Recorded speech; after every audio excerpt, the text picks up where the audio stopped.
I'm back. All right. I needed to test that because my headset previously had not been working. So, welcome everybody. I'm going to continue to talk.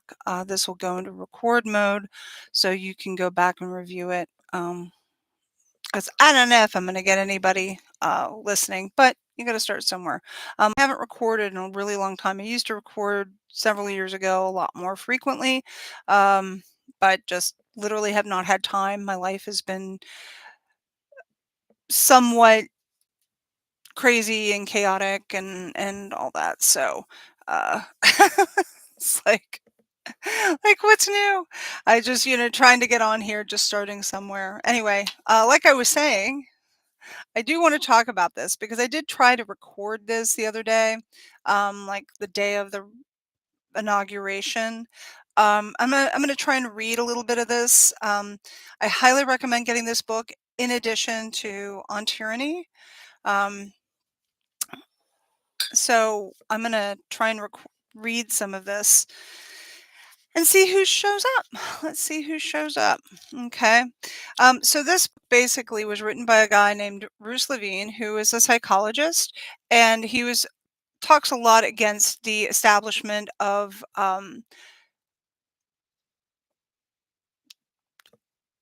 the psychiatric community, and he's always spoken out against them. There's some really good interviews with him that I recommend. I'll try and repost here. But, you know, we're in a world, we're in a time right now where I think a lot of people are getting very confused about what is authority and understanding the power that we have as individuals to combat and just understand that it isn't merely outward authority, outward authoritarian or fascist tendencies. You know, yes, you may see Elon Musk giving the Heil Hitler salute, but there's a lot of soft form. Uh, Authoritarian people talk about gaslighting. That is a form of de um, disempowering people, right? And it's very subtle. And you talk about other aspects such as psychological operations and propaganda, and people need to be very savvy. I remember when I was in high school, they actually did have a workshop one day in class. I can't, probably was history class maybe,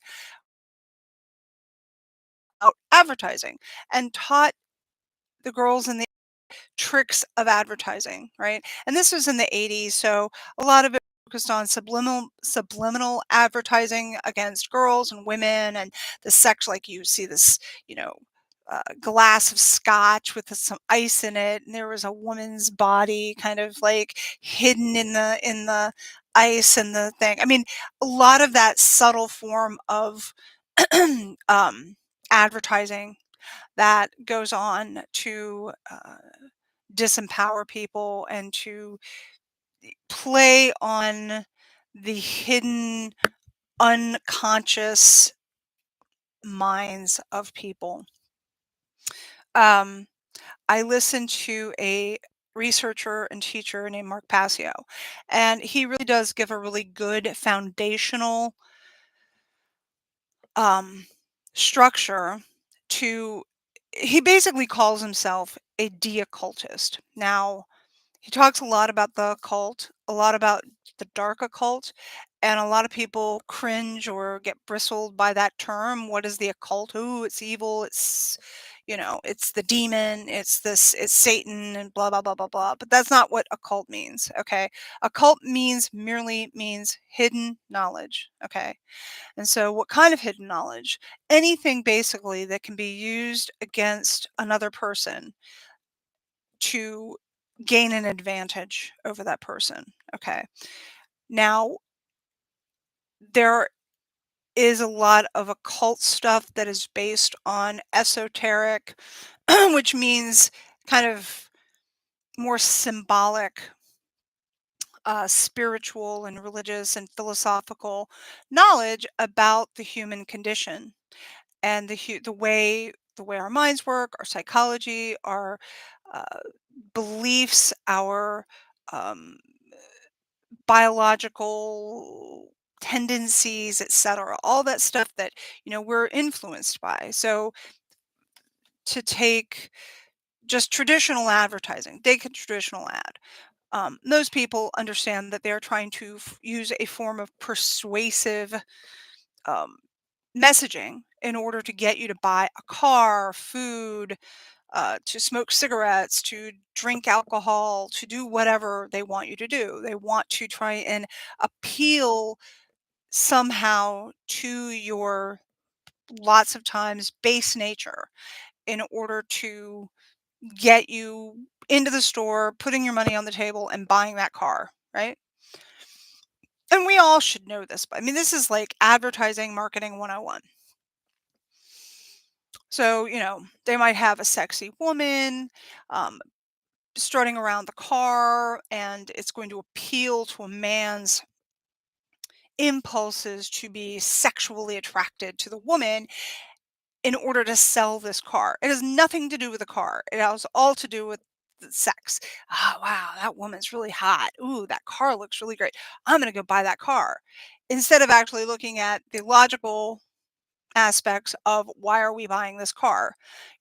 Oh, does it run well? Mileage. I mean, people are a little bit more savvy, so they would like see that coming from a mile away, but it still occurs, right? They can still talk about gas mileage, about all the technical aspects about that car, but note it like maybe now it's, ooh, look, this car is, or this SUV is climbing up a mountain. And so it's appealing to one's or a man's or whoever's the sex appeal of being rugged, of being fast, of being whatever, like that's sexy, right? Like people are appealed to that. They may not consciously realize that they're attracted to that message based on that. They may deny it, say, oh, but look, they were talking about the gas, that's got good gas mileage. But is that really why they bought the car? Because the good gas mileage? And so, and this gets to be very, very sophisticated, right? It gets to be very sophisticated. And we all should know that our political atmosphere has been about that type of marketing, right? Whether you are left or right. And the whole left right dialectic is, the whole left right dialectic is a whole part of that, right? It's really bad. Um, in the fact that like, oh well, we're on the left, we're the good guys, or we're on the right, we're good for morals and moral values and right. And so hidden underneath all that are you're being played by your whatever it is going on in your side. um, on the right, a lot of it is fear mongering. A lot of it, oh wow, the difference, the other, et cetera, et cetera, et cetera. I mean, we're all being psychologically manipulated. This is really psychology and marketing and advertising 101. I'm not really saying anything that people should not already be aware of. Okay. But it has gotten to be incredibly sophisticated in how we are being dealt all of this, being dealt all of this kind of craziness, right? And so it is really problematic because we are so deluged by content and information and everything. Um, and yeah, so anyway, I'm a little bit distracted because I honestly wonder, and I'm going live on YouTube, but the previous time I went live, I did it on my phone and it popped up in the shorts. And I'm just wondering if the algorithm promotes phone, mobile phone content lives over web based lives. I don't know. Um, so we shall see. But I kind of the way it all formats and everything. I want to be able to have a background because my back I need to clean my office anyway. Um, so yeah, so I may go and go onto the phone after I do this. I'm not going to probably stay too long in here. I might do 30 minutes and we'll go. So, what is this book about? So, this is so I'll just read from the back of the book. The capacity to comply with abusive authority is humanity's fatal flaw. Fortunately, there are anti authoritarian people comfortably questioning the legitimacy of authority and resisting its illegitimate forms. However, as resisting illegitimate authority reveals, these rebels are regularly scorned, shunned, financially punished, psychopathologized, criminalized, and even assassinated. Profiling a diverse group of U.S. anti authoritarians from Thomas Paine to Harriet Tubman, Malcolm X, Lenny Bruce, and Noam Chomsky in order to glean useful lessons from their lives. Resisting illegitimate authority provides political, spiritual, philosophical, and psychological tools to help those suffering violence and vilification as a society whose most ardent cheerleaders for freedom, quote unquote, are often its most obedient and docile citizens. Discussing anti authoritarian approaches to depression, relationships, and parenting, Levine makes it clear that from being a disease, disobedience may be our last hope. So, anyway, so that's what this book is about. Um,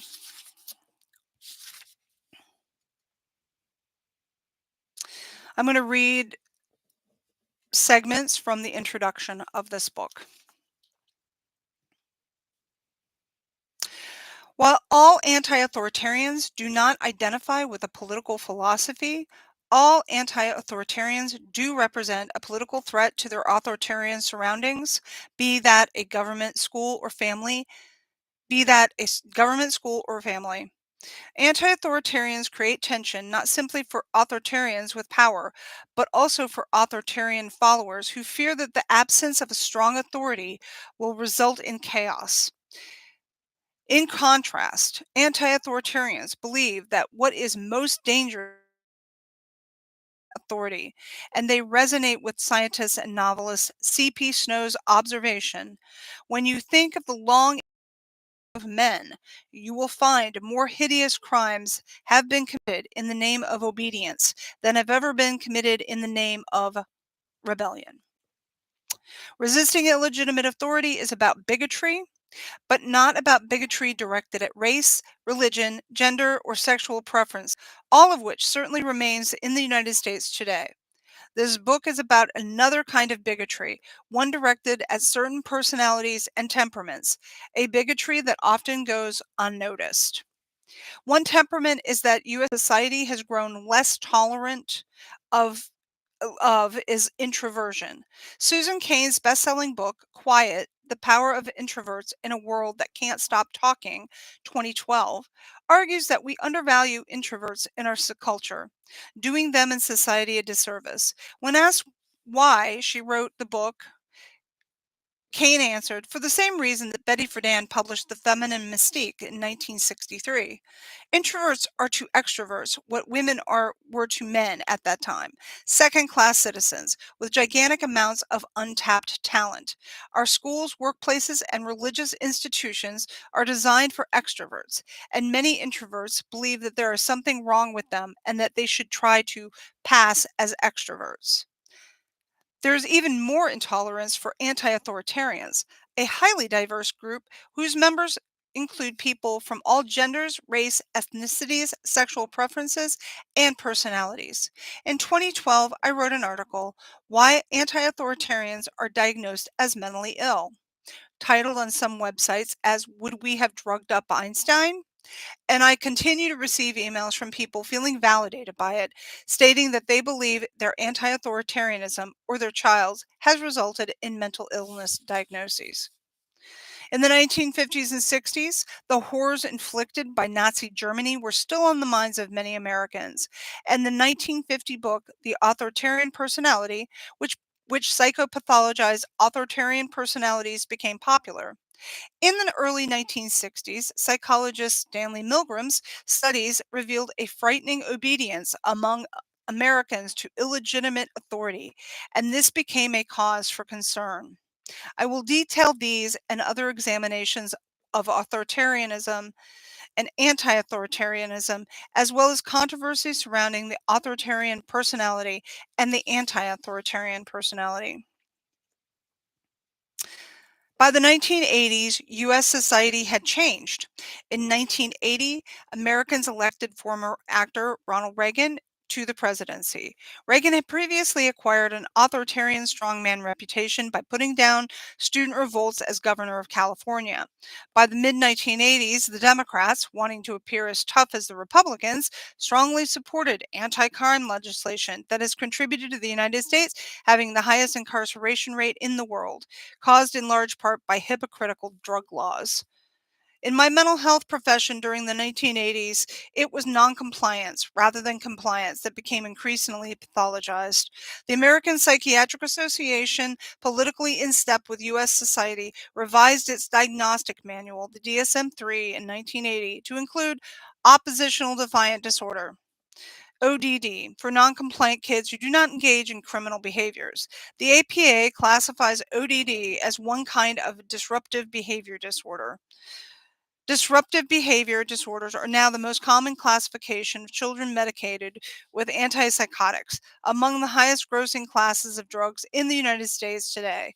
The U.S. antipsychotic drug explosion in is largely the result of their use on non psychotic vulnerable populations, especially foster children, the elderly in nursing homes, and inmates in prisons and jails, as a relatively inexpensive way to subdue and manage these groups. Now, I've spoken before about mental health and mental illness and psychiatry and psychology and how we become resilient in this growing, stressful world. It's very challenging. It's very challenging for me, admittedly. And the only thing that's really keeping me going right now is continuing to pick myself up and reaching out and talk about this stuff. I read a lot. I'm on TikTok, and TikTok has gotten a distorted reputation, and I'm not saying that these elements are not on there, but there's a larger population on TikTok that actually is very healthy and very um, helpful for people who have mental health diagnoses that are neurodivergent. Okay. And people want to uh, create an atmosphere and lie about what TikTok do. I'm not saying that TikTok does not have harmful content on it, but to say that it has only harmful content on it is wrong, and it's a lie, and you're perpetuating misinformation. Okay. I have stated this time and time again, and people just want to revert back because we all want to be protective of people who are vulnerable, children, etc. And I agree. But to lie about what social media is or is not doing is not helpful. Okay. Yes, social media has a lot of frustratingly negative aspects about it. We are probably too dialed in and too overly focused on this. And, you know, we are probably getting those dopamine hits. But to sit there and categorize all social media or all internet interaction as just being addicted to it is an incorrect assessment about the situation. And I think honestly that is designed to drive people away from these arenas that have allowed people to actually connect. Okay. And it's really distressing. And I have been screaming from the rooftop that be careful about what you are talking about because I see with TikTok specifically how easy it is for the powers that be to just turn off the lights, to shut down speech. And I know that a lot of people on TikTok comically, in a in an act of rebellion and in an act of "F like the Boston Tea Party, to go over to Red Note, which is the actual Chinese, social media app, right? And people over there were welcoming. I went over there, I wanted to see what was going on, and they were. They were very nice. People were learning Mandarin, which I'm all for. Hey, wow, let's learn about culture. Let's learn about each other. Let's connect. Let's, learn about things that we were told to be afraid of. Now, I will state for the outset, and this may get me banned, but I do not support the Chinese government. Okay? I think that we have to be very, very careful. I'm not saying anything about the Chinese people or even Chinese culture in general. I think there's a lot of really beautiful things in any culture. Food, language, rituals, whatever. They're wonderful things, and we should be connecting and understanding and be more worldly and understand the world around us. Okay, we should be. I am so angry at my country, the United States, for having this very anti, like everyone is just like America's best, America's the best, America's the best, and I've never felt that way, and it's primarily because I grew up with you know Nixon and Reagan and Bush and even Clinton, and I mean because I'm sorry I don't support the Democratic Party. Um, And so I grew up with this America rah rah rah kind of thing, and that was really a big turnoff to me. I wanted to know more about other cultures and other languages and everything, and that all led into we speak English in America, and so no one in this country basically has any other language. They can barely speak English, let alone Spanish, which is our neighbor. Let alone French. I mean, when I was going to grade school and into high school, I was learning English and Spanish. Okay. I never became fluent though, because that's not honestly what the goal is of academic language classes. They're not designed to make you fluent in a language. I don't know what they're doing. And I'm disappointed because Duolingo, which I was really involved with, has now changed, and now it's a subscription model, and they're putting like what you really can uh, unless you pay them a lot amount of money. Well, that's basically here we go. Oh, you're poor, you don't have money, you can't access this knowledge and information. So it's really troubling that we have this. So I'm not sitting there praising the United States government or the internet and going, oh yeah, it's all perfect. It's not all perfect, but we can't I just philosophically believe, I mean, I'm still on Facebook, and I had a conflict with that because everyone was like, "Screw Meta, Zuckerberg, etc. I'm leaving." So everyone's fleeing because they don't want to give their money to Zuckerberg. I understand that. I understand that's a problem.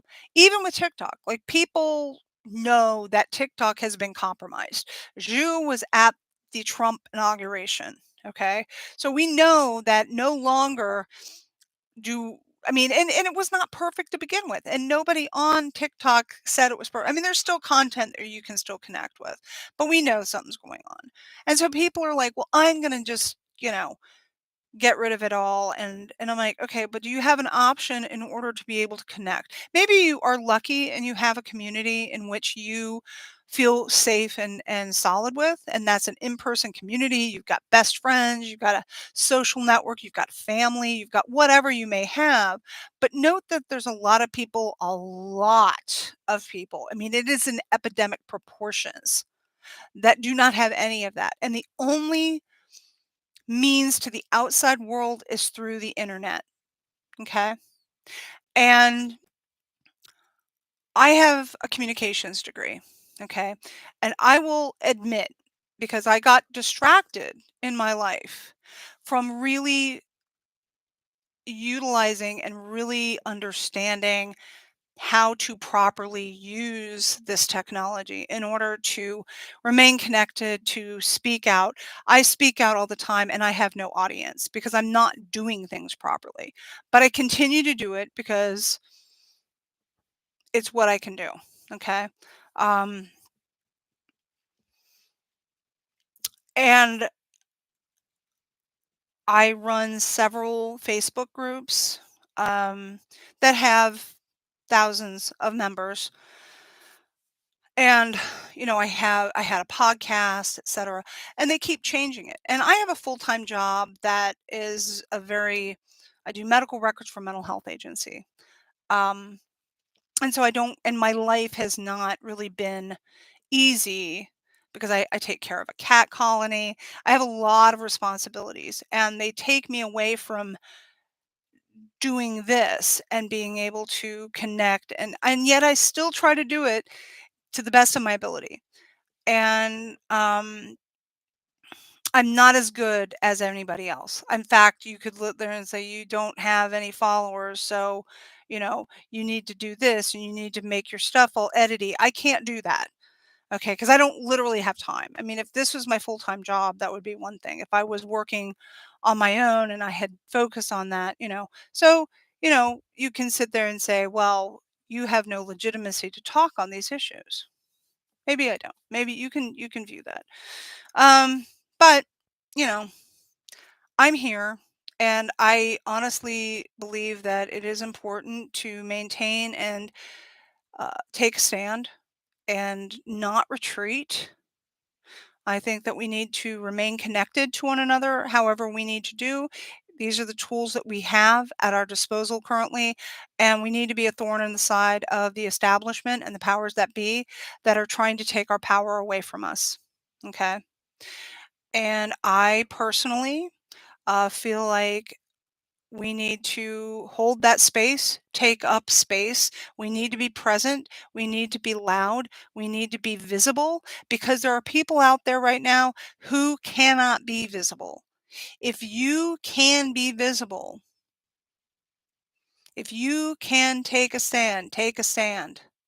I don't have children. I don't have, you know, um, things that can, that I feel very threatened by. But there are a lot of people out there who are very vulnerable. And so, but it also behooves us to uh, do our own personal work. I've said this repeatedly previously. We need to do our own understand ourselves, and understand because the more conscious we become, the less influenced we are going to be by the darker elements that are on the internet. Okay. Um, because it is, the more we know about ourselves and about the world and everything, we can identify when the red flags start popping up. All right. And that's my message. That's my message. Like, we need to work on ourselves. And this goes for both left and right. Quit, get out of that dialectic, people. Get out of the dialectic. And I've posted stuff from Mark Passio. There's a 7-hour or 8-hour presentation from Mark Passio, whom I've spoken about, and he talks about two masks, the same face. And this is a 7-hour presentation. I'm trying to break it down into little chunks, but basically, it's about how the left-right dialectic is an illusion that they use the left and right. So, for instance, Nazism and communism as dialectics, but at the end of the day, they're still about control over the individual. Okay. And we are deceived that, oh, well, this is good because of these things. And they're really the same stuff. It's just the other side. Like I've been saying, the two-party system in the United States is a sham. People talk about this and they go, but the Democrats are so much kinder. People, they're playing a good cop, bad cop routine on you. Okay. The Democrats are the good cops. They were the ones, yes, maybe they do some good things. They make us feel good. They're kinder. They're whatever. But at the end of the day, who are they still supporting? And we all know this. They throw good candidates under the bus because they were told to by their handlers, right? And yet we keep saying, "Oh, but if we just get that next Democrat in, it'll all be better." And look at who was on the stage. We're like, "Oh, well, we have to have continuity of power." That may be, but we really need to start questioning that whole idea, right? That, "Oh, this side's good. If we just get one of our guys in, that suddenly it'll make everything." No, we need to rise above it and find out what the true values are, because those two sides are playing off of each other and making us distrust and divide everyone. Okay. It's making us very divisive. We all know this. They've been talking about this. Wake up. you know and yet we keep falling into that trap, and look at where we're at right now. So, anyway, with that, I'm going to close. Thank you very much. If you see this video, please feel free to share, and please subscribe and return. And I will try to make this a more regular thing. Thank you very much for showing up. Thanks. All right. Bye.